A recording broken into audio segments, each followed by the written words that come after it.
Si fuiste un niño excesivamente obediente, hay muchas probabilidades de que hoy estés emocionalmente roto aunque sigas funcionando. ¿Te has dado cuenta de que, muchas veces, el niño más tranquilo de la sala no es el más liviano por dentro? Ese niño demasiado educado, demasiado correcto, que nunca da problemas, suele recibir elogios pero rara vez es escuchado. Detrás del buen comportamiento existe un silencio emocional que no surgió de la nada, fue aprendido, reforzado y, poco a poco, normalizado. Quizá nadie le enseñó explícitamente a ese niño a ignorar su propia voz interior. Pero cuando el amor llega con condiciones, cuando equivocarse genera distancia y cuando agradar se convierte en una regla de supervivencia, algo empieza a quebrarse por dentro. La autenticidad se intercambia por aceptación, y la autoanulación empieza a parecer madurez. Ahí es donde nace el falso self funcional, educado, eficiente y profundamente agotado. Este contenido no trata de culpar a los padres ni de crear etiquetas. Trata de comprender cómo la obediencia excesiva moldea la identidad, alimenta la baja autoestima y empuja a adultos completos hacia una vida de personas complacientes, exhaustas e invisibles. Si siempre sentiste que ser demasiado bueno tuvo un precio, quizás sea momento de mirar eso con más honestidad y menos culpa. Existe un niño silencioso que casi nunca llama la atención. Es el niño obediente, el que aprende muy pronto a no molestar, a no pedir demasiado, a no equivocarse. Por fuera, todo parece estar en orden por dentro, el silencio emocional empieza a instalarse como un hábito. Nadie lo nota, porque el dolor que no hace ruido rara vez recibe cuidado. Y así, sin darse cuenta, ese niño aprende que sentir demasiado es peligroso. El comportamiento perfecto se convierte en una armadura elegante. El niño saca buenas notas, ayuda, respeta las normas y evita conflictos, pero paga ese precio con su presión emocional.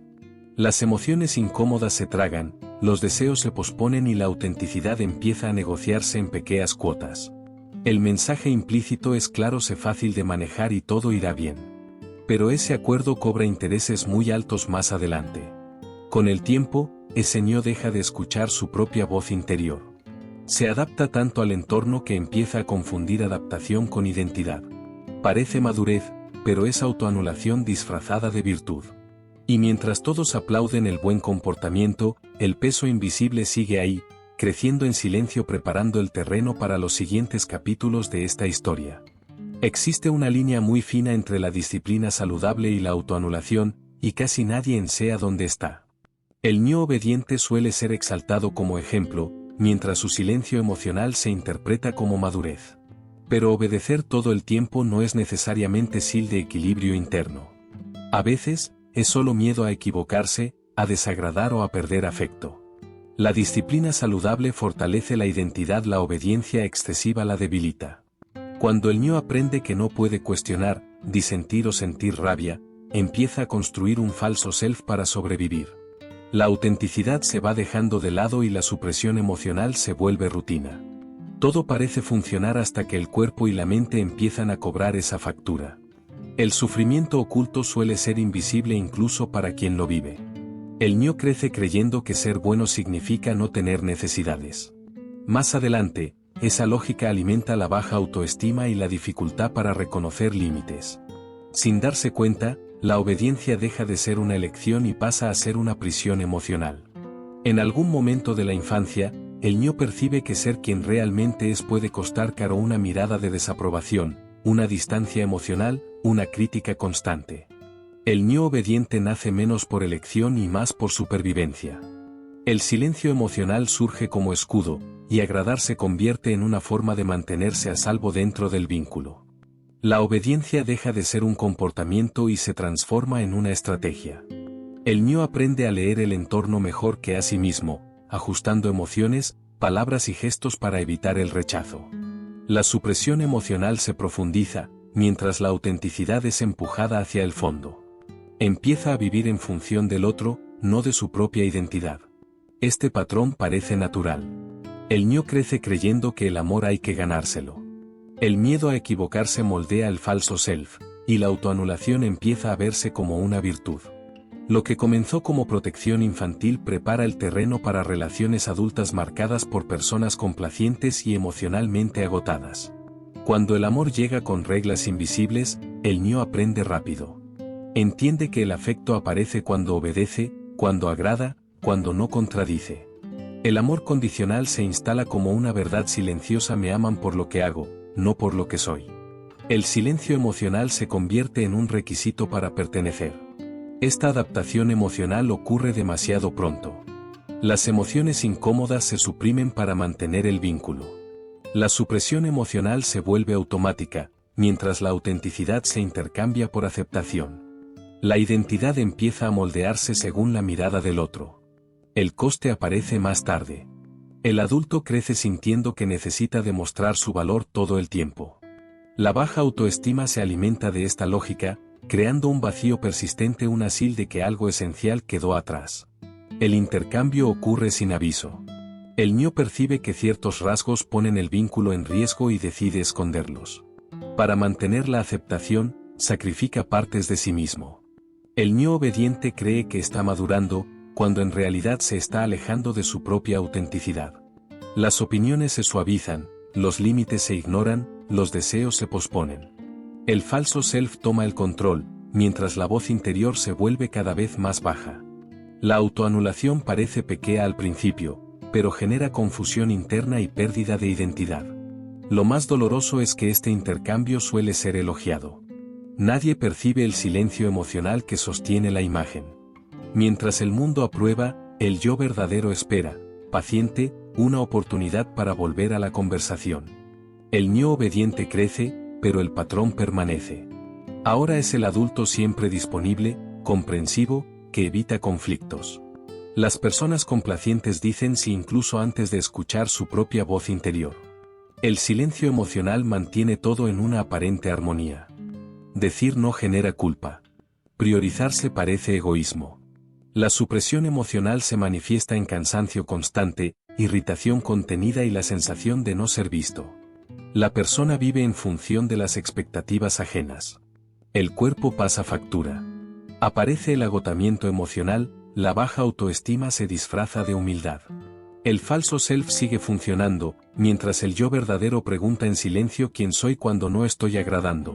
Cuando agradar se convierte en un modo de existencia, la identidad se fragmenta por fuera, un yo funcional por dentro, un yo silenciado. El silencio emocional organiza elecciones, relaciones e incluso sueños. La persona hace todo bien, pero siente que vive una vida que no es del todo suya.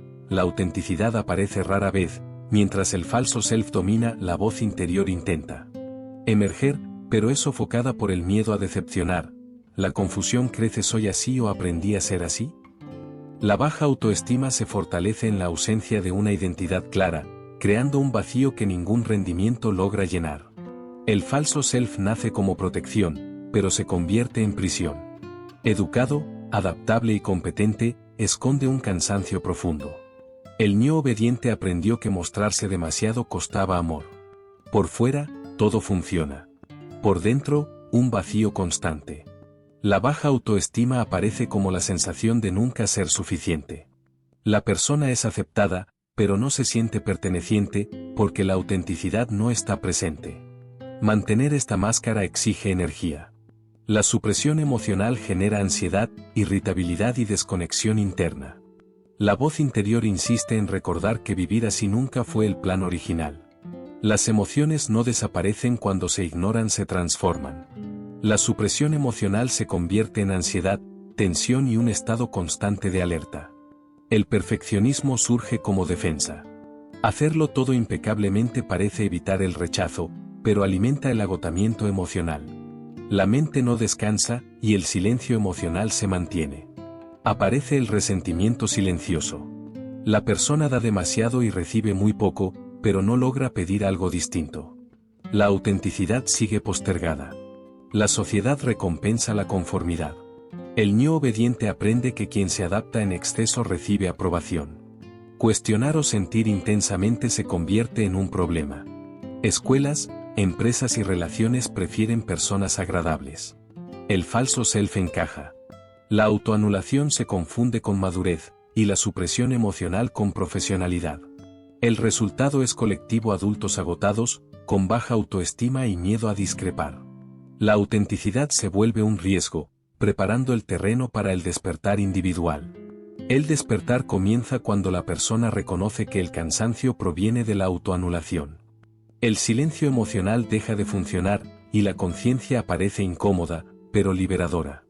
Este proceso implica duelo. Duelo por la infancia adaptada, por las emociones reprimidas. Sentir el dolor es reorganización. La voz interior empieza a ser escuchada. Pequeños gestos fortalecen la identidad: decir no, escribir, leer a Alice Miller o a Brené Brown. El falso self pierde fuerza, abriendo espacio para la sanación. Reparentalizar es ofrecerse a uno mismo lo que faltó: acogida, límites y validación. Es decirle al niño obediente interior que no necesita callarse para ser amado. La sanación ocurre en prácticas simples: revisar los sentimientos, observar la autoanulación, respetar la voz interior. La identidad se integra y la baja autoestima pierde terreno. Cuando alguien rompe este patrón, el legado cambia. La autenticidad sustituye a la actuación, y la sanación individual se transforma en libertad compartida. Tal vez, a lo largo de este guión, te hayas reconocido en más de un punto. Tal vez hayas comprendido que gran parte de tu cansancio no proviene de la falta de fuerza, sino de toda una vida de supresión emocional. El niño obediente hizo lo que necesitaba para sobrevivir, y eso merece respeto, no juicio. La pregunta que queda es: ¿qué quieres hacer ahora con esta conciencia? ¿Qué pequeñas elecciones puedes empezar a hacer para honrar tu voz interior? ¿Dónde sigue existiendo autoanulación disfrazada de bondad? ¿Qué cambiaría si hoy probaras a ser un poco más auténtico, incluso con miedo? La transformación no comienza con grandes rupturas, sino con actos simples y repetidos de verdad emocional. Si este contenido ha tocado algo en ti, recuerda que esto es solo el comienzo. Aquí, la conversación continúa. Suscríbete al canal, activa las notificaciones y acompáña los próximos contenidos para seguir profundizando este camino de conciencia, sanación y reconstrucción de la identidad sin máscaras, sin silencio, sin tener que desaparecer para ser aceptado.